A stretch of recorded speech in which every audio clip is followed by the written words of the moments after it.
இன்னைக்கு national award வாங்கி கெத்து காட்டுற சூர்யாவை ஆரம்பத்துல இவருக்கெல்லாம் டான்ஸ் வராது ஃபைட் வராதுன்னு இண்டஸ்ட்ரியே ஓரங்கட்டுச்சுன்னு சொன்னா நம்புவீங்களா? அந்த டைம்ல தான் பாலாவும் நந்தாவும் அமைஞ்சது. ஆனா அது சாதாரண படம் இல்ல, சூர்யாவுக்கே ஒரு அக்னி பரீட்சை.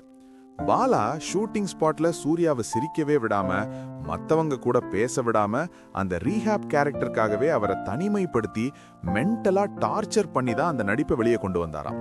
முக்கியமா கண்ணுல லென்ஸ் போட வச்சு, உன் கண்ணு தான் உனக்கு பிளஸ், ஆனா நடிப்புன்னு வரும்போது அதுவே மைனஸ்ன்னு சொல்லி அந்த பார்வையை டோட்டலா மாத்துனது தான் ஹைலைட்.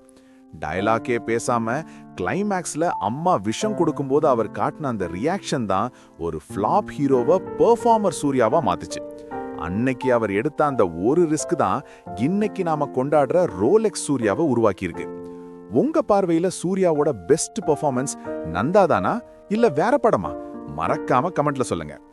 நம்ம வீடியோஸை நிறைய நண்பி பாக்குறீங்க, ஆனா சப்ஸ்கிரைப் பண்ண மறந்துடுறீங்க. அதனால மறக்காம இப்பவே அந்த சப்ஸ்கிரைப் பட்டனை தட்டி விட்டுருங்க.